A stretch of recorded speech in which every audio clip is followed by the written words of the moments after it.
est-il réellement possible de gagner de l'argent sur Internet? Oui, il est réellement possible de gagner de l'argent sur Internet si vous connaissez ces 5 façons. Aujourd'hui, je vous présente les 5 meilleures façons qui vont vous aider à gagner de l'argent sur Internet. Ibrahim Kamara, parlons de business, investir au Yomi Desert. Tous ces youtubeurs ont utilisé ces mêmes stratégies pour atteindre leur niveau. Ces différents youtubeurs ne te donneront pas la stratégie pour gagner réellement de l'argent, mais aujourd'hui, j'ai décidé de le faire parce que je reçois plusieurs messages et je vois réellement que les gens ne savent pas encore comment est-ce qu'il faut faire pour réellement se démarquer et pour réellement gagner de l'argent sur Internet. Première étape pour gagner de l'argent sur Internet, il faut que tu aies une compétence. Il faut que tu développes une compétence. Et donc sur Internet aussi, il faudrait qu'on reconnaisse votre professionnalisme dans tel domaine pour que vous puissiez gagner de l'argent sur Internet, tout simplement.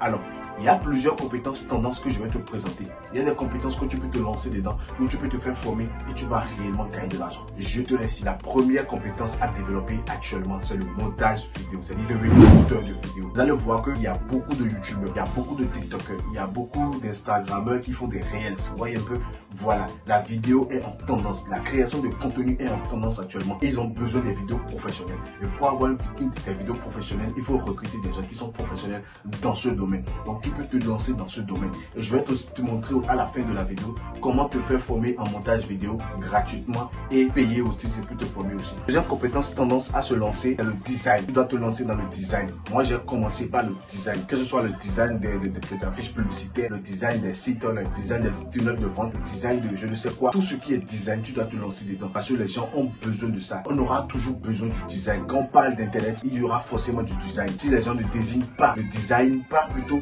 leur site ou leur tunnel de vente, ça ne sera pas attrayant. Ils ne pourront pas avoir de clients. Donc il est important que tu te lances dans ce domaine. Le copywriting, vous allez constater qu'il y a beaucoup de e-commerce maintenant. Il y a beaucoup de dropshippers. Il y a beaucoup de personnes qui se lancent dans l'aventure internet. Mais ce ne sont pas des professionnels de vente. Ils ne savent pas écrire des tests de vente. Ils ont besoin des professionnels qui savent écrire des tests de vente. Et c'est là que toi tu interviens en tant que copywriter.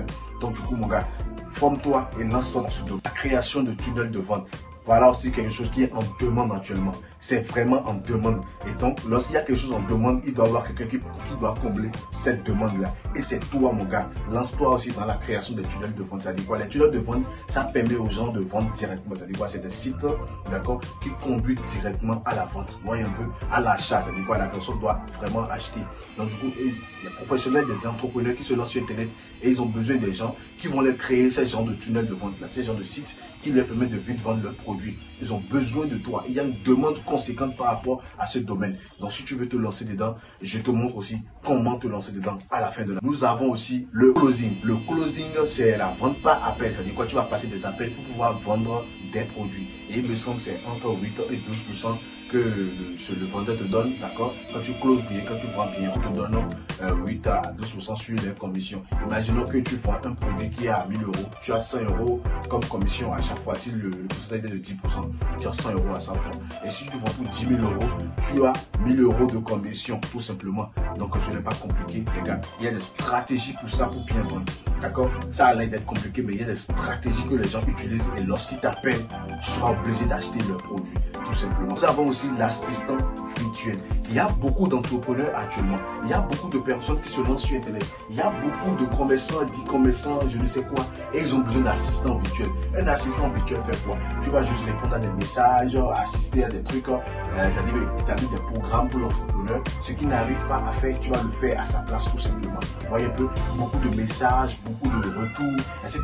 Tu vas essayer de gérer ça avec lui. Moi, personnellement, j'ai une assistante virtuelle, d'accord, qui m'aide dans mes tâches, dans la programmation de mes trucs, etc.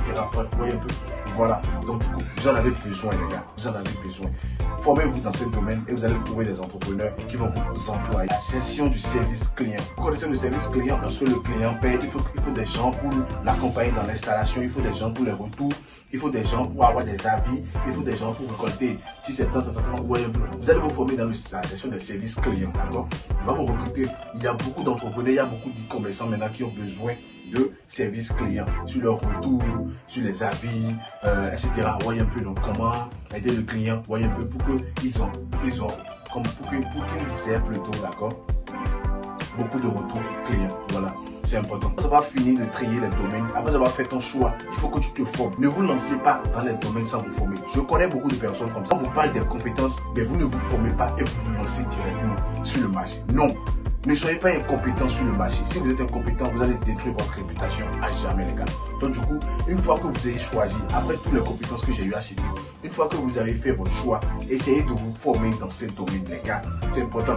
Comment se faire former? Il y a plusieurs manières. Vous pouvez vous faire former gratuitement sur YouTube, d'accord? Mais sur le YouTube anglophone, d'accord? Lorsque vous allez sur YouTube, vous tapez d'abord, par exemple, si c'est le copywriting, vous tapez le copywriting formation, vous allez tout ça en anglais et vous cherchez des vidéos en anglais. Il est vrai que la formation gratuite impose beaucoup de recherches. Lorsque vous voulez vous former gratuitement, vous allez faire trop de recherches, trop de recherches. C'est que si vous n'avez pas l'argent et que vous avez du temps, alors allez vous former gratuitement et emmagasiner du temps.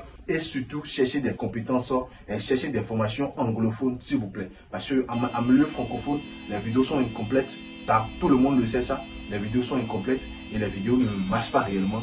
Donc du coup, allez vous former dans le milieu anglophone tout simplement si vous comprenez l'anglais. Maintenant, la deuxième manière pour se faire former, c'est de payer des formations. Prenons par exemple quelqu'un qui veut se former en montage vidéo. Pour vous former en montage vidéo, vous pouvez aller sur Playmama, d'accord? J'ai laissé un lien en description qui vous permet de retrouver des formations sur Playmama. Playmama est un site francophone qui vous forme réellement, qui accompagne les jeunes africains, d'accord, à entreprendre, à avoir des compétences, d'accord, à moins de coûts. Les formations ne coûtent rien, les gars. Donc du coup, vous pouvez cliquer le premier lien en description sur Playmama. Vous allez voir toutes les formations qu'ils proposent dans différents domaines et vous pouvez vous lancer et gagner de l'argent tout simplement, d'accord. Mais si vous ne voulez pas, vous pouvez vous former ailleurs tout simplement. Mais il faut savoir que chercher la bonne personne, c'est compliqué. Chercher la bonne formation, c'est compliqué. Donc, si moi je vous recommande Playmama, c'est parce que c'est du lourd et c'est du bon que je vous recommande. Après, ça va trouver votre compétence. Comment faut-il faire pour vous lancer? Après votre formation, comment faut-il faire pour vous gagner, de l'argent tout simplement? Et déjà, il faut savoir, lorsque vous terminez votre formation, vous n'avez que les pays à bas. Vous n'avez pas de preuves sociales ni d'expérience. D'accord? Pour se montrer comme ceci, il faut avoir des preuves sociales et des compétences. Je vois des gens, ils finissent leur formation, ils se lancent sur Internet parce qu'ils ont acheté leur formation à 1000 €. Ils se lancent sur Internet et commencent par facturer les services à 10 000 €. Ce n'est pas normal, les gars. Lorsque vous finissez votre formation, vous pouvez même travailler pour des personnes gratuitement. D'accord? Alors, il y a deux manières que vous pouvez exercer votre compétence. D'accord? Vous pouvez exercer votre compétence en tant que freelance. D'accord? Sur les plateformes comme ComeUp, Upwork, et Fiverr, tout simplement, d'accord. Il y a plusieurs plateformes de freelance que vous pouvez lancer, d'accord. Ou soit vous allez exercer votre compétence en tant que freelance, ou c'est vous qui allez DM les clients, d'accord. Vous allez DM les entrepreneurs, vous allez inboxer, vous allez contacter les entrepreneurs tout simplement. Vous allez les contacter et leur proposer vos services, d'accord. Prenons l'exemple d'un monteur vidéo. Alors, je suis monteur vidéo, je veux contacter un YouTuber par exemple pour lui monter ses vidéos. Lorsque vous voulez contacter un YouTuber, d'accord, en tant que monteur vidéo, essayez d'envoyer votre meilleure vidéo. D'accord, vous envoyez un joli test, bien court, pas trop long, bien court, d'accord, parce que le YouTuber n'aime pas lire, c'est la vérité, je vous dis. Même écrire de propres scripts, c'est compliqué, les gars. Donc, du coup, lorsque vous allez DM un YouTuber, vous envoyez un petit test, d'accord, qui va l'attirer vers une vidéo, d'accord, qui montre comment vous avez fait votre montage. Par exemple, je suis j'aimerais faire le montage de telle vidéo, voici telle vidéo que j'ai eu à monter. Et faites tout possible pour que la vidéo que vous lui envoyez soit votre meilleure vidéo. D'accord? Un meilleur montage que vous n'avez jamais eu à faire dans votre vie. C'est ça que vous allez lui envoyer, d'accord? C'est-à-dire un bon montage qui dépasse déjà les montages qu'il est en train de faire sur sa propre chaîne. D'accord? Il faudrait que vous lui montrez réellement pourquoi il va dépenser son argent sur vous. Voyez un peu. Voilà tout simplement comment on ébosse un client. Ce n'est pas seulement les youtubeurs, mais tout. En gros, pour DM un client, pour contacter un client, la première impression compte tout simplement. Vous ne pouvez pas embosser un client et ne pas lui faire une bonne impression la première. Quatrième étape, c'est de créer une agence. Lorsque vous finissez votre formation, d'accord, et vous avez exercé en tant que freelance, vous pouvez aussi vous lancer dans la création d'agences. Et lorsqu'une agence contacte quelqu'un, c'est plus sophistiqué, on voit ça plus professionnel. Par exemple, une agence plutôt qui contacte un professionnel, un youtubeur par exemple, ou je sais pas, un entrepreneur par exemple, on voit ça plus professionnel parce qu'on voit que celui-là maintenant il maîtrise son travail, il a déjà une agence. La cinquième étape, c'est de vous faire connaître. C'est-à-dire quoi? Développer votre personal branding. Vous voyez un peu. Par exemple, moi maintenant ma compétence c'est d'aider les entrepreneurs. Ma compétence c'est d'aider ceux qui veulent démarrer un business réel et avoir réellement quelque chose en retour. J'accompagne tous ceux qui veulent se lancer sur Internet ou dans la vie physique et développer un vrai business qui va leur rapporter beaucoup d'argent. C'est ça.